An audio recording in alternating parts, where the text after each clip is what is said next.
Olá, passando para compartilhar mais um pouquinho da Palavra de Deus, e hoje eu resolvi abordar um assunto que é bastante corriqueiro no meio cristão, que é a maldita, e eu já quero me pedir perdão, a intenção não é ofender ninguém, mas a maldita frase que diz uma vez salvo, salvo para sempre. E por que eu digo maldita?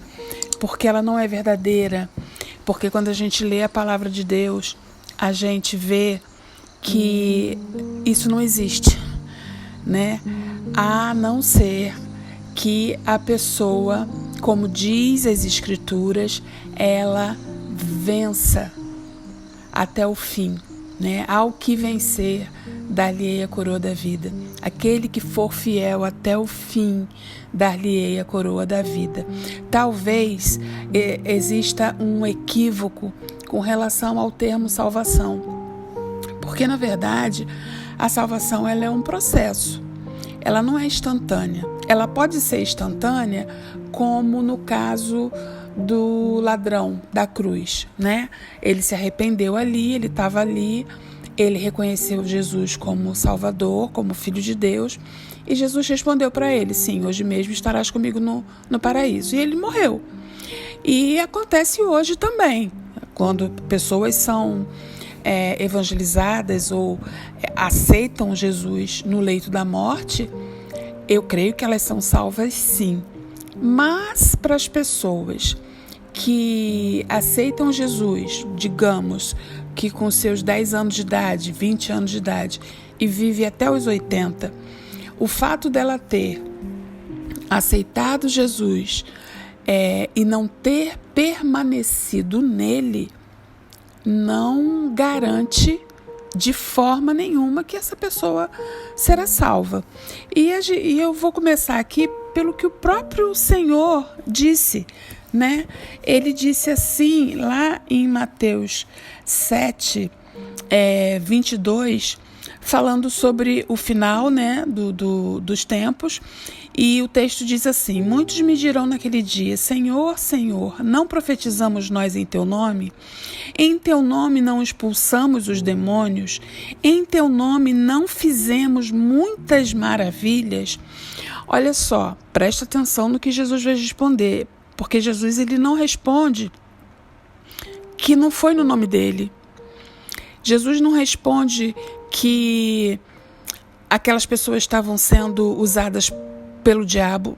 Ele não responde isso. Olha o que ele responde: então lhes declarei: eu nunca vos conheci. Apartai-vos de mim, vós, trabalhadores da iniquidade.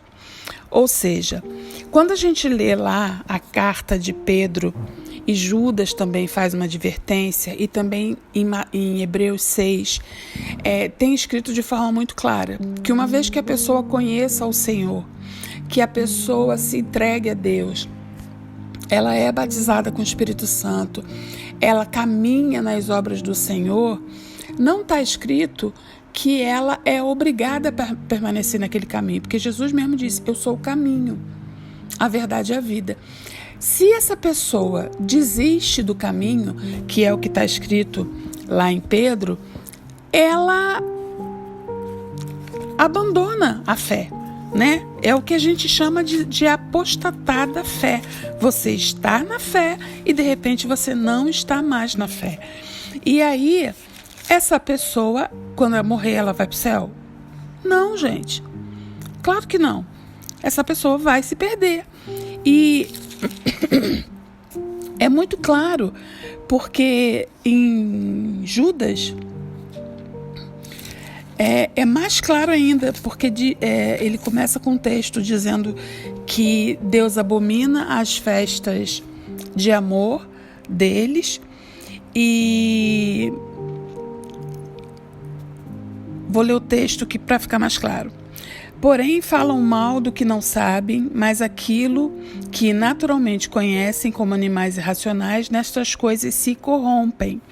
Ai deles, porque entraram pelo caminho de Caim e correram gananciosamente em direção do erro de Balaão por recompensa, e pereceram na contradição de Corá. Aqui ele está explicando exatamente isso, que as pessoas elas estavam no caminho, mas de repente elas se desviaram por algum motivo. E aí ele continua: são manchas em vossas festas de caridade, quando festejam convosco, alimentando-se sem temor. Eles são nuvens sem água, levadas pelos ventos, árvores cujos frutos secam, infrutíferas, e me chama muito a atenção isso aqui que Judas fala: 2 vezes mortas, desarraigadas. Olha só, a gente nasce morto, desligado espiritualmente do nosso Deus. E aqui Judas fala que essas pessoas são duplamente mortas. Quem que pode ser duplamente morta se uma vez que ela nasceu morta, ela aceita Jesus, ela passa para a vida, uma vez.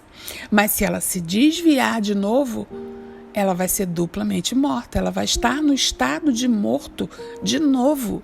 E esse próprio texto, ele mostra 3 pessoas que estavam na fé, no caminho, mas que se desviaram e com certeza perderam a salvação. Corá, Balaão. Outro exemplo que a gente vê na palavra é o rei Saul.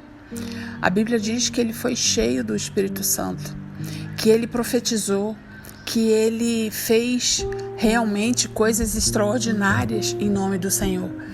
Mas depois a gente vê que ele era atormentado por um espírito maligno.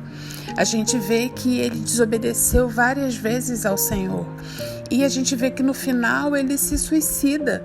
Não tem como a gente acreditar que Saul foi salvo, porque a Bíblia nos diz que não tem como o desobediente entrar no reino de Deus. O pecado, a mancha, as nossas vestes, elas precisam estar limpas para nós entrarmos no reino de Deus. Em João 15, versículo 5, é mais claro ainda. Quem tem ouvidos, ouça o que o Espírito diz às igrejas. E ele diz assim: eu sou a videira, vós sois os ramos. Quem permanece em mim e eu nele dá muito fruto, porque sem mim nada podeis fazer. Se algum homem não permanece em mim, ele é lançado fora como um ramo e murcha.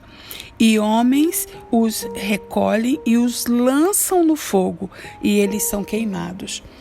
Tem outro texto ainda, a gente pode ver as parábolas que Jesus contou, a parábola do talento, a parábola do credor incompassivo, a própria parábola das 10 virgens.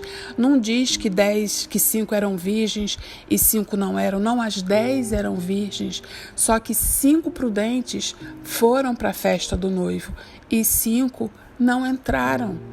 Então, a gente precisa prestar atenção no que está escrito.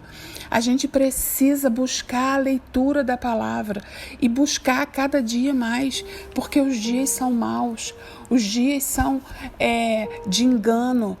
Esses dias aqui que Pedro coloca, né, pessoas de má fé, pessoas que querem extorquir o povo de alguma maneira, pessoas mesmo até usadas pelo inimigo, né? E a gente sabe que tem. Não é o caso, tá, gente, do que o que Jesus fala aqui em Mateus. Porque eu creio que aquelas pessoas, elas realmente usaram o nome de Jesus, mas elas foram praticantes da iniquidade. Elas não se santificaram como nosso Deus espera que a gente se santifique. E a palavra de Deus diz que o mundo não pode receber o Espírito Santo de Deus. O próprio Jesus diz isso, que o mundo ele iria para o Pai, mas que ele não nos deixaria órfão, que nós receberíamos o Espírito Santo, o Espírito da verdade que o mundo não pode receber. Então, existem pessoas, sim, que foram ungidas pelo Senhor para fazer a obra do Senhor e em algum momento elas se desviam, como foi o caso de Balaão. E olha que o Novo Testamento, o Velho Testamento, perdão, ele é muito claro, porque ele repetidamente, ele nos adverte: não se desvie nem para a direita, nem para a esquerda. Não se desvie nem para a direita, nem para a esquerda. E para terminar o assunto, eu vou ler aqui Tiago 5, capítulo 19, que diz assim: irmãos, se algum dentre vós se tem desviado da verdade e alguém o converter, saiba que ele, aquele que converte um pecador do erro do seu caminho, salvará da morte uma alma e cobrirá uma multidão de pecados. Veja que ele começa falando que é aquele que se desviar da verdade. E é isso aí que é o gatilho, o desvio da verdade. Muitas vezes a pessoa vai aos pouquinhos se desviando da verdade e quando vê, ela está num abismo e, como a palavra diz que os dons são irrevogáveis, ela continua tendo de repente algumas orações respondidas, ela acredita que ela está sendo aprovada naquele erro e não está. A Bíblia ela é muito clara quando nos adverte que nós devemos buscar a santidade e sermos santos. E é isso. Eu espero ter contribuído e ter também desfeito alguma confusão que porventura haja aí na sua cabeça, do seu coração. Mas, mais uma vez, a minha advertência, o meu conselho é: leiam a palavra. Não fiquem só acreditando no que você ouve, de ninguém, porque hoje em dia a gente ouve pessoas que se dizem de Deus ou até são de Deus, mas elas não são perfeitas, elas cometem erros. Por isso que a gente precisa ler a palavra. Jesus disse o quê? Errais por não conhecer as Escrituras e nem o poder de Deus. Que Deus te abençoe e até a próxima.